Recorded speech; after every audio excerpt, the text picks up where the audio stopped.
এত প্রেম, এত কৃষ্ণ নাম, কি প্রয়োজন ছিল আমাদের মতো হতভাগ্য মানুষের কাছে পৌঁছে দেবার? কি দরকার ছিল এই কৃষ্ণ নাম দিয়ে জগৎ সমাজকে উদ্ধার করবার? আমি একটু ব্যাখ্যা করে বলি, তাহলে মায়েদের বুঝতে সুবিধা হবে। আচ্ছা মা, এখন বেশিরভাগ ঘর পাকা বাড়ি তৈরি হয়েছে, পাকা বাড়ি, ইট পাট লোহা রড সিমেন্ট এসব দিয়ে তৈরি হয়। কিন্তু বাবা ঠাকুর যারা প্রবীণ মানুষ আছেন, যারা বয়স্ক মানুষ আছেন, যেমন বাবা আছেন আমার 81 বছর ঊর্ধ্ব বয়স, এখনো গোবিন্দের অশেষ কৃপা যে উনি আমাদের মতো হতভাগ্য মানুষের মুখে কৃষ্ণ নাম শ্রবণ করার আশা পোষণ করেন। এতে আমি কৃপাধন্য। মহাজনের কাছে মহাজনীর গান গাইবার সৌভাগ্য সবার হয় না, আজ আমার হয়েছে। হরি বল।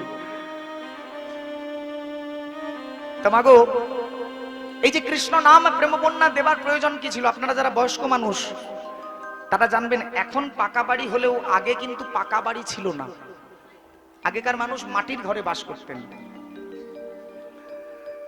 আর এই মাটির ঘরটা, দেওয়ালটা হতো মাটি দিয়ে তৈরি, আর উপরটা দেওয়া হতো খড় বা কোনো পাট জাতীয় জিনিসের ছাউনি, সেটাকে আমরা বলি চাল, তাই না?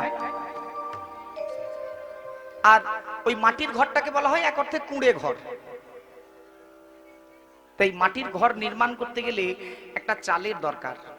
আচ্ছা মাগো, আপনি একটা ঘর তৈরি করেছেন,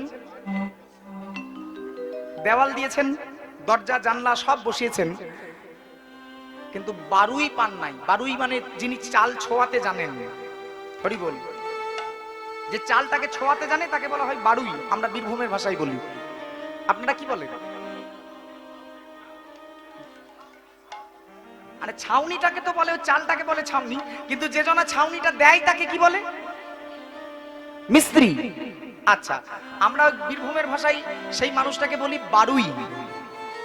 যিনি ছাউনি দেন তাকে বীরভূমের ভাষায় বলা হয় বারুই। তাই বারুইয়ের সন্ধান মানে মিস্ত্রির সন্ধান পাই নাই, তাই ঘরে ছাল দেওয়া হয়নি, ছাউনিটা দেওয়া হয় নাই। এরকম যদি ঘর থাকে যে দেওয়াল আছে, জানলা আছে, দরজা আছে, কিন্তু ছাউনি নাই, সে ঘরে কি বসত করা যায়? হবে না মা। জল পড়লে ভিজতে হবে, আকাশে সূর্য উঠলে রোদে পুড়তে হবে। আজ থেকে 530 বছর আগে মানুষের যে ঘরটা ছিল কৃষ্ণ প্রেম ভক্তির ঘর, সেই ঘরের দেওয়াল ছিল কিন্তু কোনো ছাউনি ছিল না। মানে গুরুদের কাছে, চতুর্বর্গের কাছে 4টে দেওয়াল নির্মাণ করা ছিল, কিন্তু কোনো ছাউনি ছিল না। এবার ছাউনি ছাড়া গুরু আশ্রয় করে আছে, দেওয়ালের মধ্যে মানুষ ভরা, জল পড়লে ভিজতে হতো, আকাশে রোদ উঠলে তাপ সহ্য করতে হতো। কিন্তু আমার মহাপ্রভু তিনি চিন্তা করলেন যে মানুষকে এমন ভাবে এই ছাউনিহীন ঘরে তো রাখা যাবে না, তাই কি করতে হবে? একটা ছাউনির ব্যবস্থা করতে হবে। আমি নিজে সাজবো বারুই মানে মিস্ত্রি, আর আমি কলিকালের মানুষের উপর একটা ছাউনি দেব, সেই ছাউনিটা হচ্ছে কৃষ্ণ নামের ছাউনি। কৃষ্ণ নাম দিয়ে যাতে এই মায়ারূপী বৃষ্টি বা মায়ারূপী সূর্যের তাপ যখন প্রখর হবে, মানুষ যেন এই কৃষ্ণ নামের ছাউনির নিচে একটু স্বস্তি বোধ করে, একটু তৃপ্ত হয়, তার যেন তৃপ্ততা লাভ হয়। ছাউনি যখন মিস্ত্রি দেয় মাগো, তখন দেখবেন 2-1 মানুষকে নিচে থাকতে হয় খড় যোগান দেওয়ার জন্য। ওদেরকে বলি আমরা তল পেটে। আপনারা কি বলেন? লেবার। আরে বাবা, ওটা ইংরেজি কথা, লেবার। আমরা বীরভূমের ভাষায় বলি তল পেটে, মানে নিচে থেকে যে খড়গুলো ছুঁড়ে দেয়, আর উপরে যে মিস্ত্রি আছে সে মিস্ত্রি খড়টাকে নিয়ে একটার পরে একটা সুন্দরভাবে সাজিয়ে একটা ছাউনি নির্মাণ করে দেয়।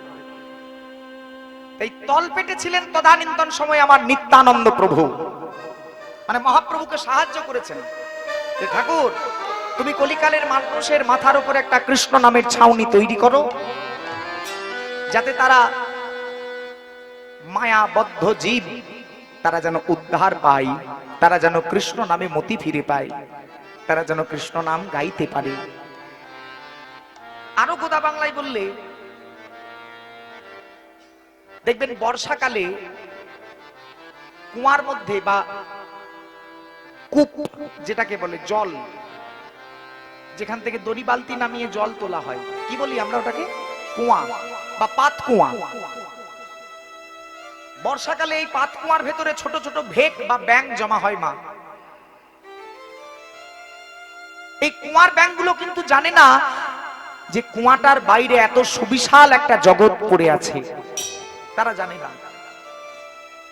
ওরা মনে করে কি এই কুয়াটাতে আমার জন্ম, এই কুয়াতে বড় হব আর কুয়াতেই মারা যাব, আর এর বাইরে কিছু নাই। আমার আপনার দশা হচ্ছে তেমন, ওই কুয়াতে জন্ম, কুয়াতে বড় হওয়া আর অবশেষে কুয়াতে মারা যাওয়া। কুয়াগুলো হচ্ছে আমাদের সংসার। আমার একটা কুয়া আমার সংসার, আপনার কুয়া আপনার সংসার। এই সংসারের জীব আমরা, সংসারের মানুষ আমরা, সংসারে জন্ম নিই, সংসারে বড় হই আর সংসারেই মারা যায়। একবার সাধুগুরু বৈষ্ণবের চরণে স্মরণ করে জানি না যে সংসারের বাইরে এত সুবিশাল একটা কৃষ্ণ ভজনার জগৎ পড়ে আছে, একবার ভাবি না। আমরা মনে করি এই সংসারই সব, সংসারে জন্ম নাও, সংসারের ঠেলা বইতে বইতে বইতে বইতে একদিন বার্ধক্যজনিত কারণে নিতাই গৌর হরি বল। কিন্তু হে জীব, তোমরা হাতে করো কাম আর মুখে বলো নাম, তবে তোমার জীবন ধন্য, অন্যথা তোমার এই জীবন বৃথা, অন্যথা তোমার এই জীবন পরিপূর্ণ নয়।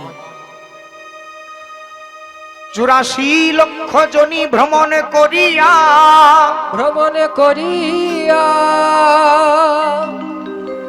ত্বাং মনুষ্য ত্বাং প্রপ্পো ততো কর্মাণি সদ্ভয়ে। একটু একটু করে গোবিন্দ চরণে কর্ম সঞ্চয় করেছিলাম, তাই পেয়েছি এমন মানব দেহ। है आंख वो जो शाम का दर्शन किया करे। চোখ মুখ কান পশুরও থাকে মা, কিন্তু একটা পশু সে কিন্তু কৃষ্ণ বলতে পারে না।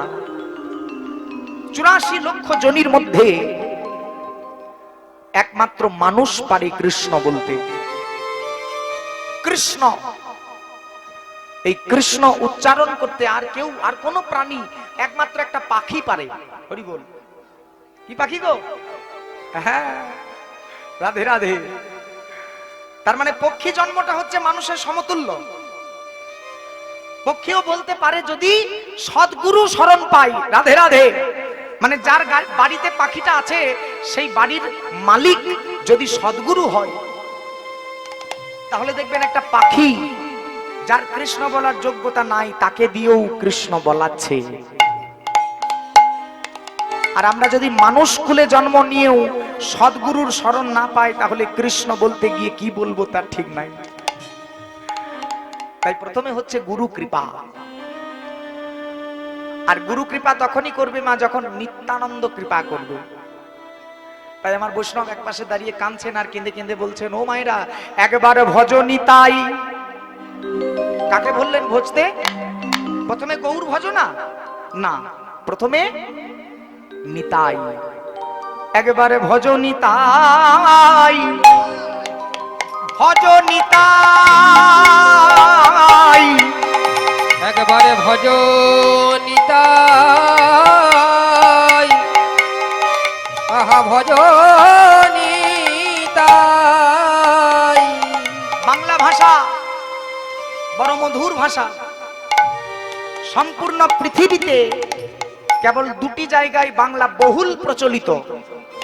এক হচ্ছে আমাদের পশ্চিম বাংলা, আর দ্বিতীয় হচ্ছে বাংলাদেশ। এই দুটো জায়গায় কেবল বাংলা ভাষা প্রচার আছে, আর বাংলা ভাষা তেমন ব্যবহার হয় না, কেননা একটা জটিল ভাষা। মন দেবেন, তোমরা ভজ নিতাই, ভজ নিতাই ভজ নিতাই ভজ নিতাই তোমরা ভজনি তাই হরি বল।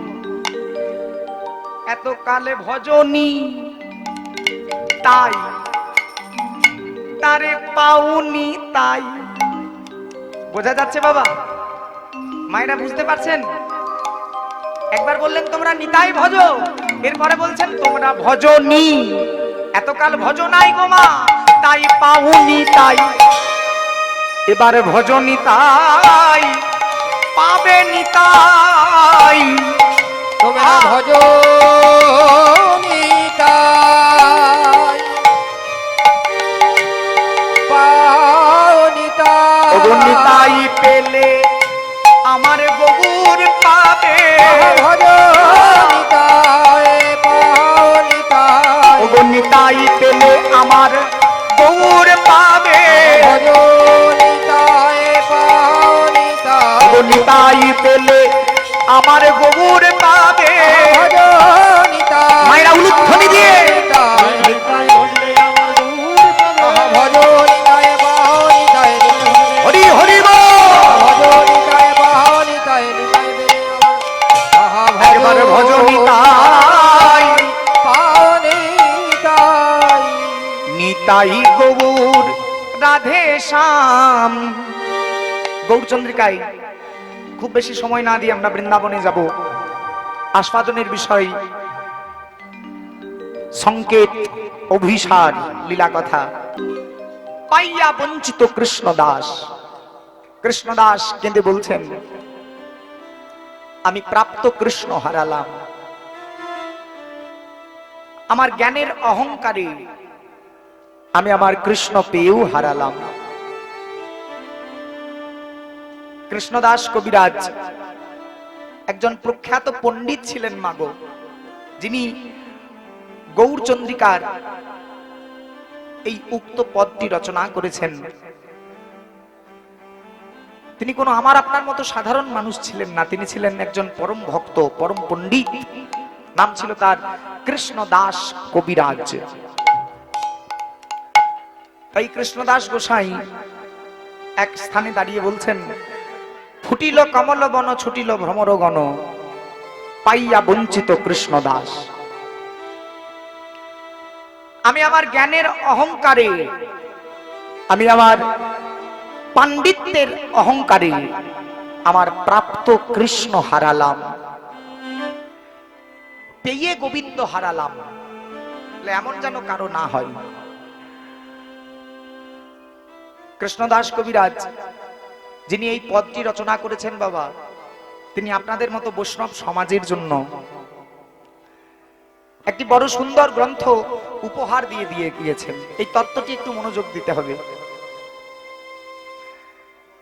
কৃষ্ণদাস কবিরাজ যেমন এই পদটি রচনা করেছেন, ঠিক তদ্রূপ একটা গ্রন্থ রচনা করেছেন, যে গ্রন্থ অধ্যয়ন না করলে চৈতন্য প্রভুকে জানা সম্ভব নয়।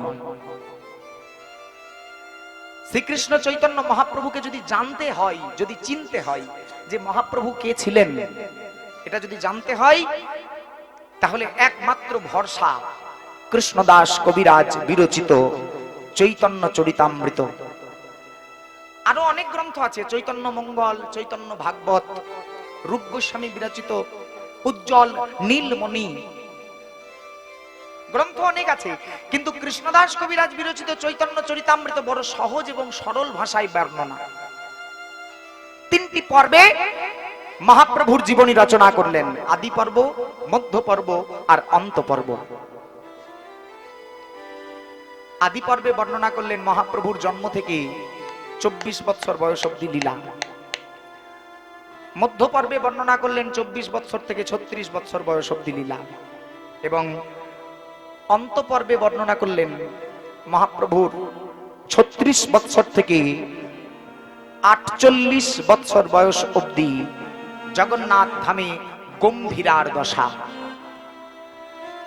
আর এই বর্ণনা করার পর এত সুন্দরভাবে গ্রন্থ লিখে তিনি একটা শব্দ লিখে দিলেন শেষে দন্ত স ময়ে আকার পয়ে তয়ে। হ্যাঁ, কি হয় বাবু? সমাপ্ত। মহাপ্রভুর জীবনী সমাপ্ত হলো। আর এরপরে মহাপ্রভুর লীলা কিছু নাই। এটা অহংকার, মানে সমাপ্ত শব্দটা লিখেছে আর অহংকার শুরু হয়েছে যে আমি পেরেছি। আমার মতো পণ্ডিত আর কে আছে? এই যে অহংকার, যা কেউ পারে নাই তা আমি পেরেছি। হরি বল। আর দুঃখের কথা কি জানেন মা? ভগবানের আরেকটা নাম হচ্ছে দর্পহারি গোবিন্দ। তিনি দুটো জিনিস কোনো মতে সহ্য করতে পারেন না। এক হচ্ছে ভক্তের মনে অহংকার, আর দ্বিতীয় হচ্ছে কোনো ভক্তের নয়নে জল। এ দুটো আমার প্রভু সইতে পারে না। কৃষ্ণদাস কবিরাজের মনে অহংকার হয়েছে যে আমি সেই পণ্ডিত যে মহাপ্রভুর জীবনী রচনা করে সমাপ্ত করে দিলাম। আমার মতো পণ্ডিত আছে কে? এক বালতি নির্জলা গোদুগ্ধ, জল ছাড়া গরুর দুধ কত কাজে লাগে? ও বড়মা, এক ফোঁটা গোমূত্র যদি সেই দুধে ফেলে দেওয়া হয় আর কোনো কাজে লাগবে? আর কাজে লাগবে না। তা কৃষ্ণদাস কবিরাজ এত সুন্দর গ্রন্থ রচনা করলেন আর শেষে এক ফোঁটা গোমূত্র দিয়ে দিলেন, সমাপ্ত। এই সে অহংকার, আমি সেই পণ্ডিত। তৈলমর্দন করতে করতে গঙ্গা স্নানে গিয়েছেন, আর সেই গঙ্গার তীরে একটা ছোট্ট চড়াই পাখি, চড়ুই পাখি যাকে বলে, কৃষ্ণদাস কবিরাজের সামনে এসে বসেছে। অনেকক্ষণ বসেই আছে, বসেই আছে। কিছুক্ষণ পর কবিরাজ বলছে, এই পাখি, এই উড়ে যা। পাখি উড়ে যায় না, বসেই আছে। এক মুষ্ঠ বালুকণা, এক মুষ্ঠ বালি নিয়ে পাখিটার দিকে ছুড়েছে, যা বলছি। পাখি এবার তার ডানা দুটি করজোর মতো ভাব করে বলছে, কৃষ্ণদাস তোমার কাছে একটা অনুরোধ আছে। এগিয়ে রে বাবা, পাখি কথা বলছিস? হ্যাঁ, আমি কথা বলতে পারি। কি অনুরোধ বল? কবিরাজ, কবিরাজ তুমি কৃপা করে স্নানটা তাড়াতাড়ি করে নাও। কেন? আমি চিন্তা করেছি আমি গঙ্গার জল পান করব। কি বললি? কবিরাজ তুমি কৃপা করে স্নানটা তাড়াতাড়ি করে নাও, আমি স্থির করেছি আমি গঙ্গার জল পান করব। বলি আচ্ছা মুশকিল, তুই জল পান করবি, জল পান করে চলে যা। এই পাখি, তোর জল পিপাসা পেয়েছে, তুই জল পান করে চলে যা। আমার যখন ইচ্ছা আমি তখন স্নান করব। জানিস আজ আমি কত বড় কাজ করেছি? কি করেছো কবিরাজ? আমি মহাপ্রভুর জীবনী রচনা করে সমাপ্ত করেছি। হ্যাঁ, এত বড় কাজ করেছো তুমি? বলে হ্যাঁ। আরে বাবা, ওই জন্যই তো বলছি যে তুমি স্নান করে নাও, আমি তারপরে গঙ্গার জল পান করব। বুঝতে পারছিস না কেন? কবিরাজ আমার তো প্রচন্ড পিপাসা পেয়েছে। এই প্রচন্ড পিপাসার নিবৃত্তি করতে গিয়ে আমি যদি গঙ্গার জলটা সব পান করে নিই, তুমি স্নান করবে কোথায়? তাই আমি তোমার কাছে বলছি তুমি যাও, তুমি আগে স্নান করে নাও, আমি তারপরে গঙ্গার জল পান করব। হরি বল। কৃষ্ণদাস অট্টহাস্য হেসে উঠলেন। সত্যি বটে, হাসারই কথা বাবা, হাসার কথা নয়। বলে হ্যাঁ রে পাখি, তোর কি মাথা খারাপ? হ্যাঁ, এত সুবিশাল গঙ্গার জল আর তুই বলছিস পান করে নিবি? কেন পারবো না কবিরাজ? তোমার বেলায় সম্ভব আর আমার বেলায় অসম্ভব। বাহ, এই বিচার তো ঠিক নয়। এই আমি কখন বললাম যে আমি গঙ্গার জল পান করে শেষ করব?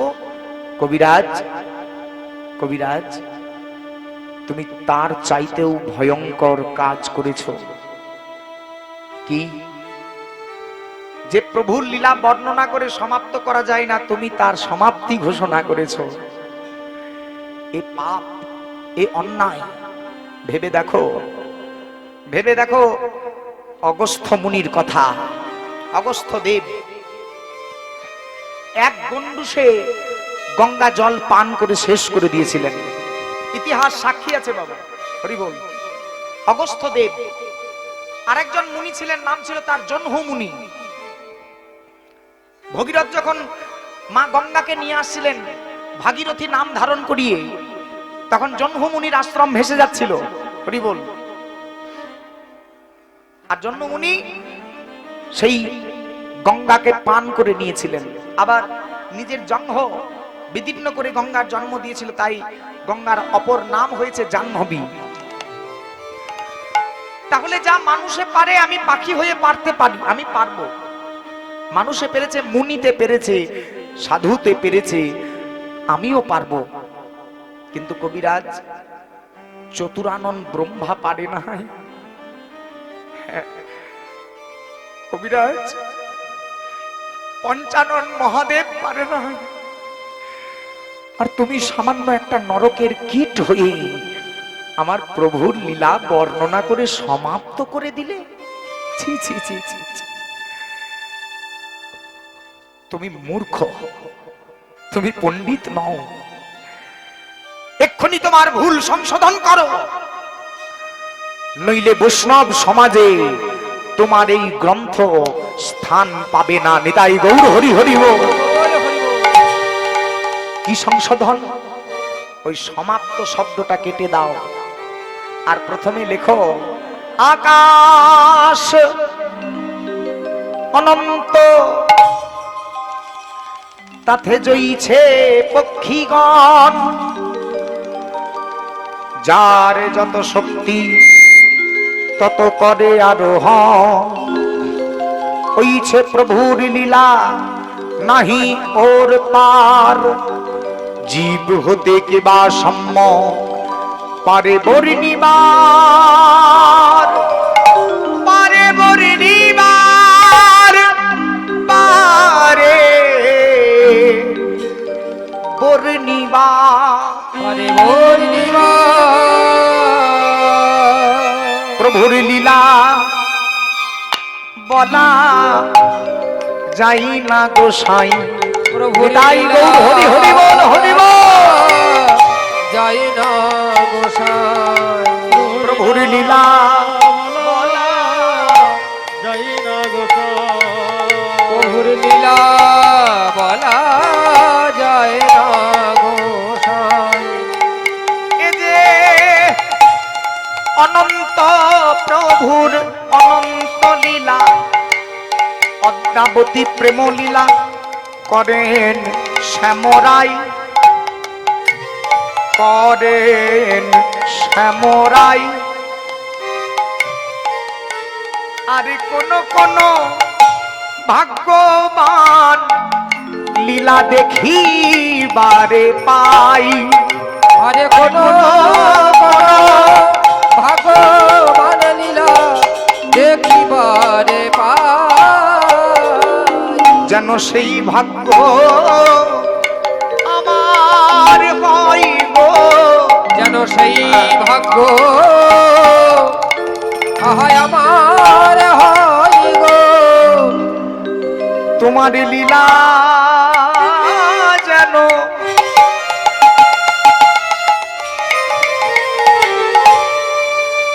নয়নে দর্শিতে পারি, সেই ভাগ্য যেন